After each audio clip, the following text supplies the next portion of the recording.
go smaller with the pencil, so smaller with my strokes.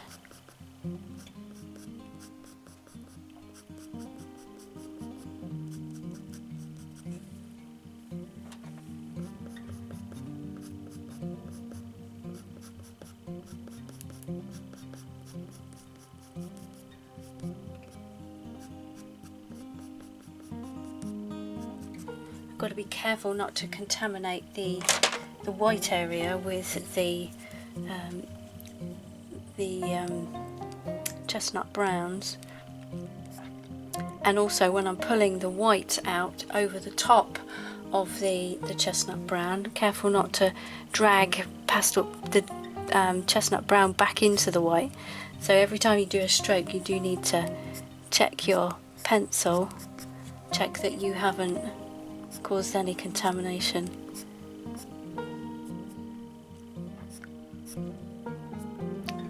I guess that's true for wet paint as well.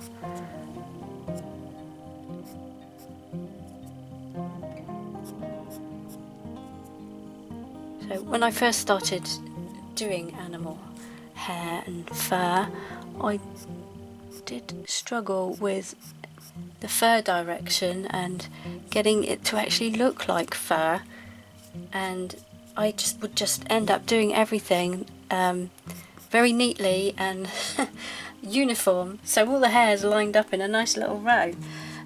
So to get myself out of that, I just had to look away while I did it, and then it looked more natural than if I was watching what I was doing.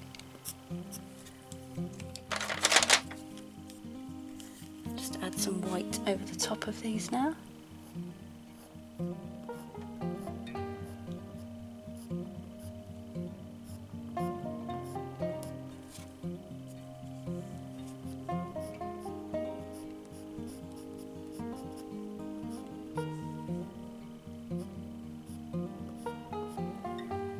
I got into pastel by my sister buying me some pastel pencils for Christmas one year, and up until that point I had just used graphite, and I was quite happy just doing graphite because I don't get on with colour and I don't do colour and all those things I used to tell myself.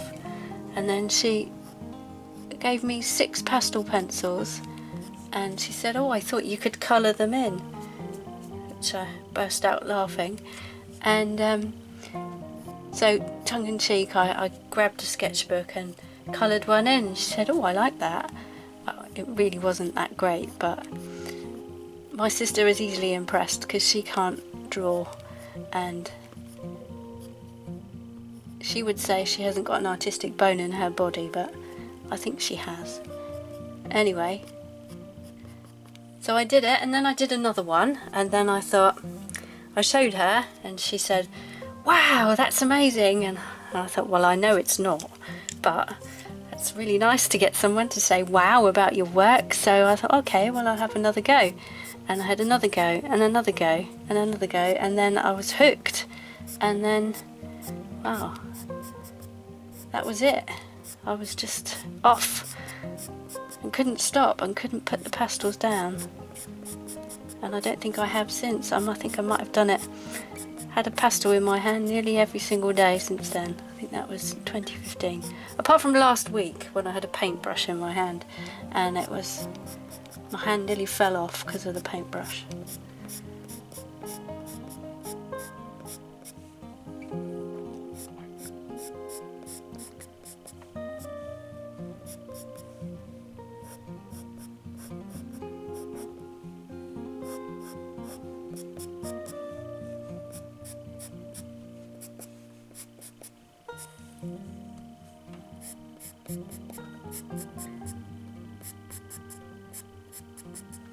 So we don't have to make sure every single hair is apart here, because some of them are closer together, and that is creating part of the realism as well. So just as long as we vary it. And now I can see some dark gaps in here, which are great. If I start filling those in, I'm going to be in trouble, so I've just got to be a little bit careful now and pay attention to what I'm doing and not make sure I don't fill in all those gaps, or the depth will go.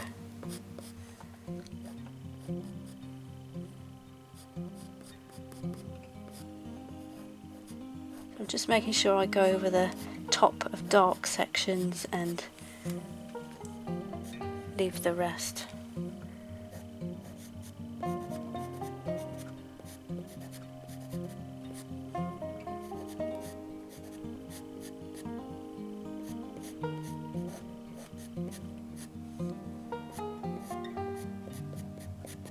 Okay, so I'm not going too far over the edge because I need to put the other pastel underneath first.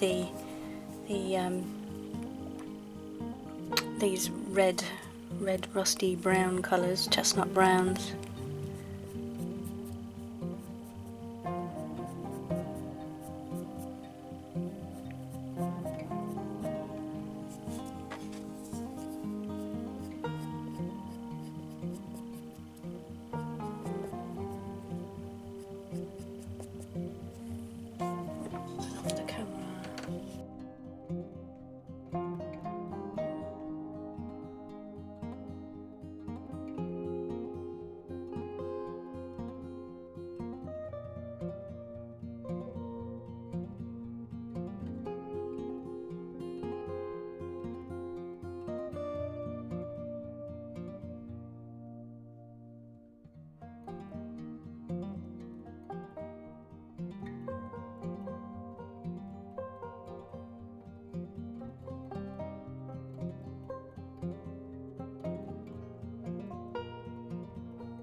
All the time here I'm checking the reference photo and making sure I've got things going in the right direction. The fur is round this section here, the fur is changing in all directions, and you have to really be on the ball to make sure you're going in the right direction.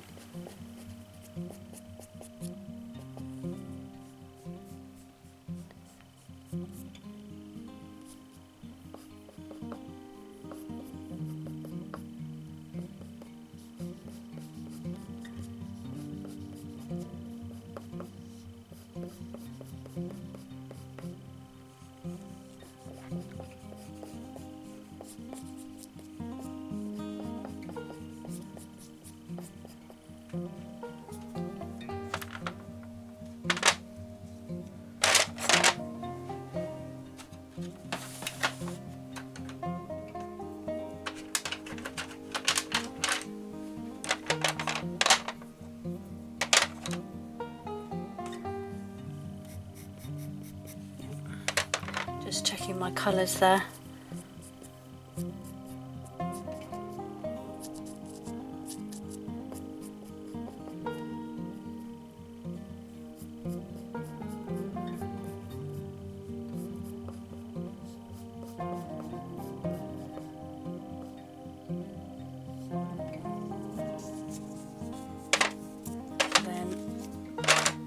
I'll just put some more blue underneath. Here, that might be a good place to stop actually.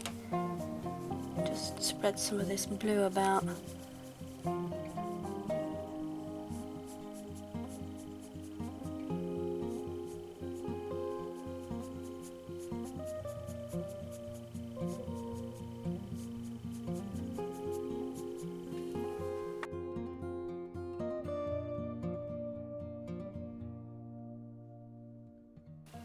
Payne's Grey that I was talking about earlier. I've got the two here.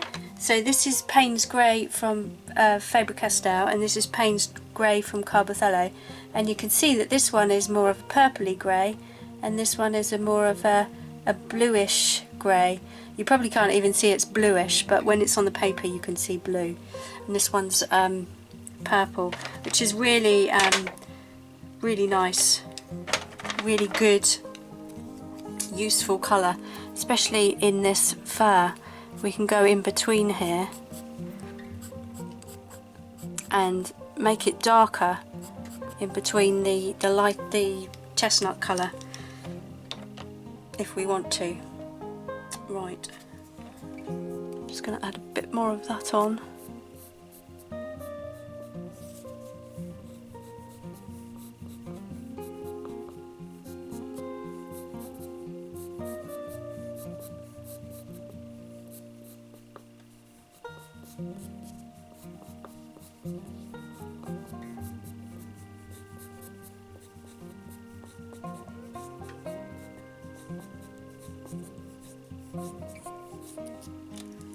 And then we can go in between.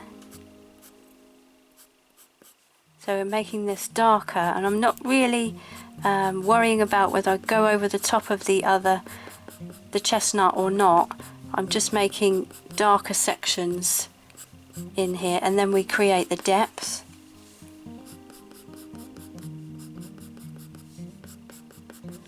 I'm not really looking at what I'm doing, because if I do, I'm just going to end up lining everything up like soldiers. So I'm just going to alternate between my pencils now, getting the right colours in there. This is a ochre, it's 182 Faber-Castell, if you know the numbers. I know there's a few pastel artists watching.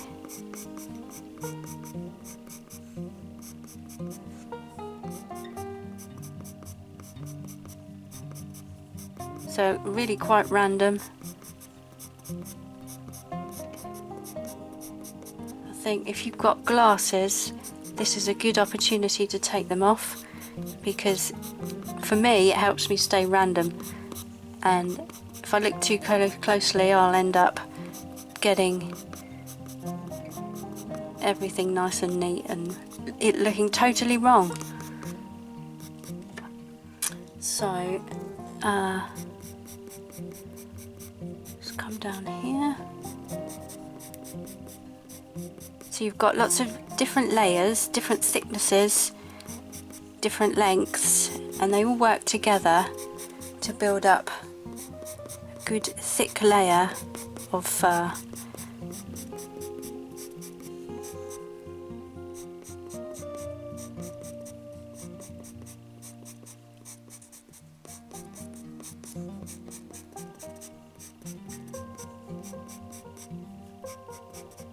This is where I have to be really careful about the direction that all this fur goes in.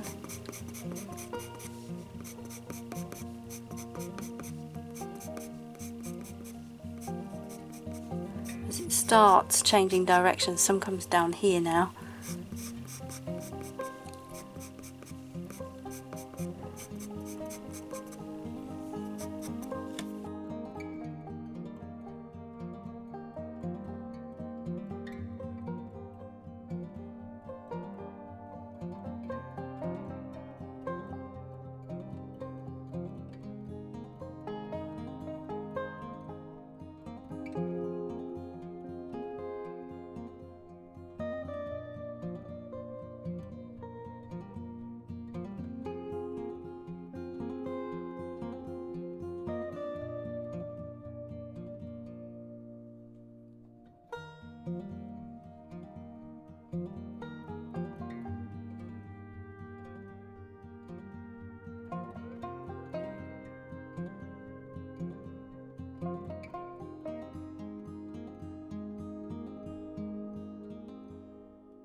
So I'm just putting some pink on here, just very lightly, to get these highlights going up here.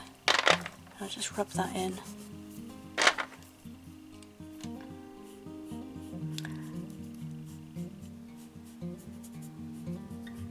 You see it's not blending very well, and that's because I don't have enough pastel on there to blend it well enough, so I need to add more to get it to work better.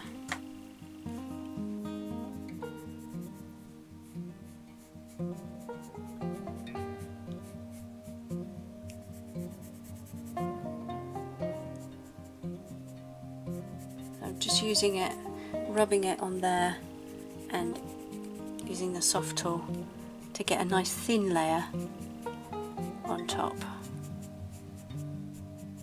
I might just, that bit there, I need a bit thicker just there, so I'll add that on straight onto the paper, and there, that's where most of the highlights are.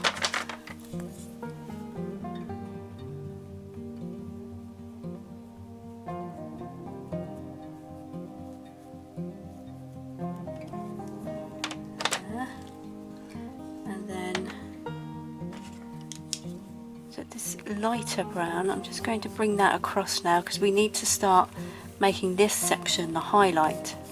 So I need to start tapering off the brown and then start getting more yellows in there.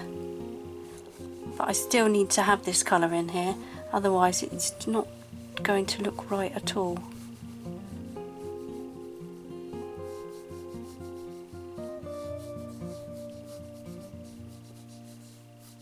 Just want a little bit of that colour in there.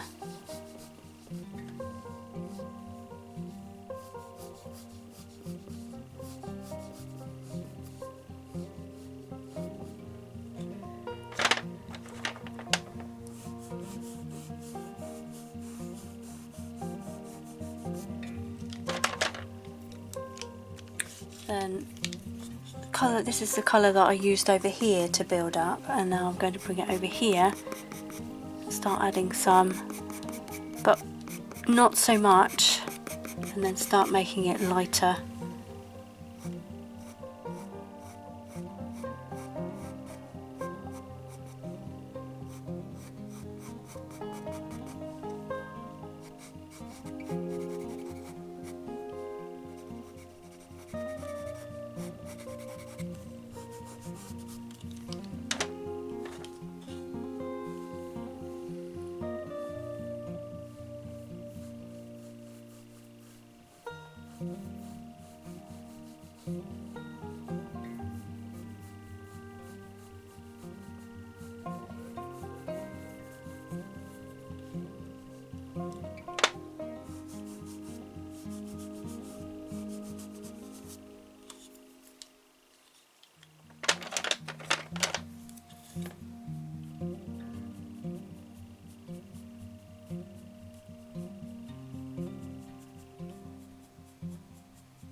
So just gradually building these layers up, and then I'm going to start adding some of this purple in there, because we can see that underneath, but also some pinks on top.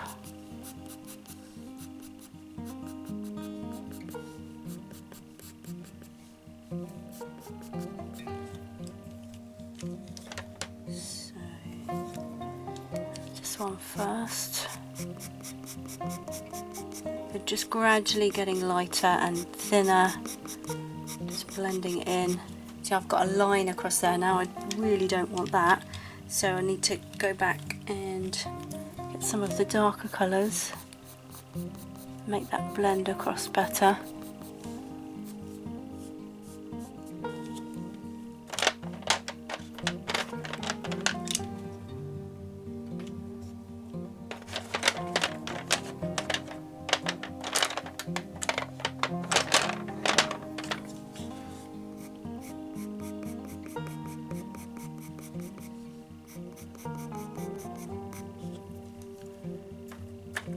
Some more of this on, I think.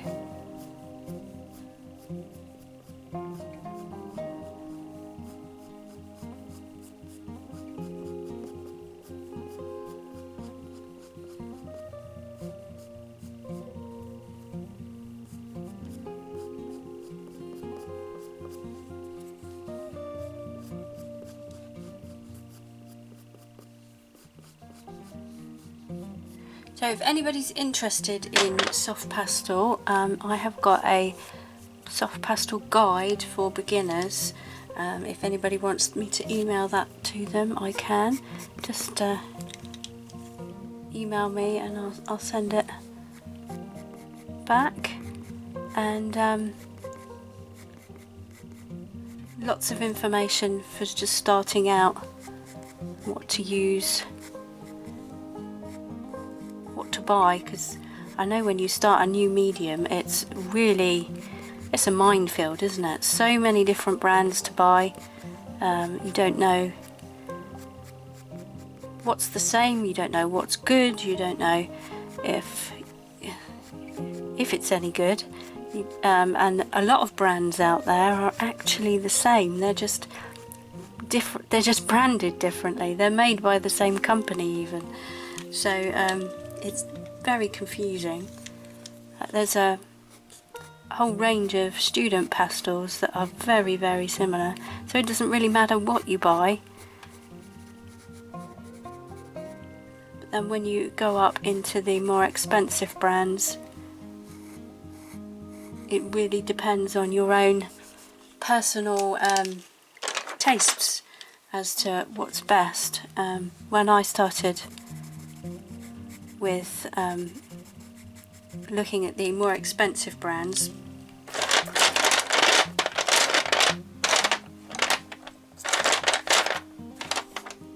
just looking for my tool today, it was hiding. I bought about 3 or 4 of each to test them out to see which ones I preferred, and that's why I settled on Unison, because not only were they made in the UK, but I really liked them as well, so that was a win-win, wasn't it?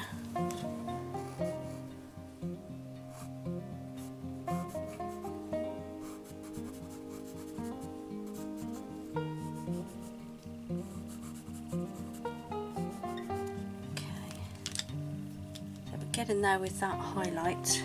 We need to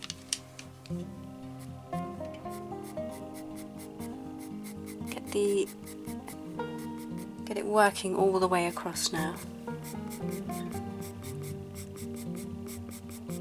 So I'm just putting some pink highlights on the top, and this is the light the light reflection on the very top layer of hairs.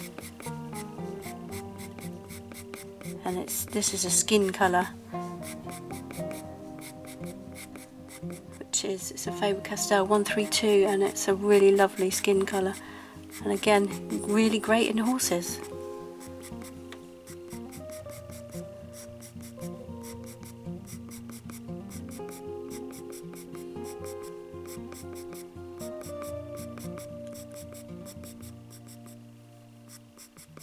I don't know if you've noticed, my pencils are not sharp, they are more chisel shapes, and I just find that a lot more useful than being sharp, because pencils don't stay very sharp for long, so this gives you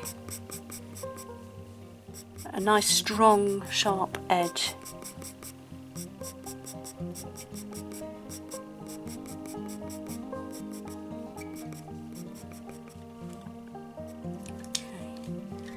Some blue back in here,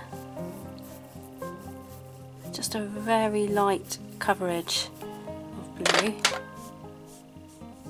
You see how easily that went on, because there's lots of pastel underneath, and now I'm just going to put a bit of highlight on there, and we'll go a bit lighter there. I think there's a lighter one. There's another chisel shape there. Go a bit lighter for that, a bit of light reflection, and another bit there.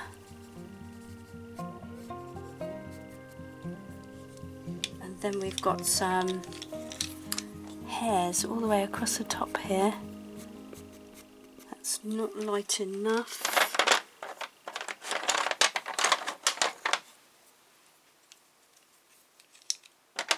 Just use a little bit of a glaze of this colour.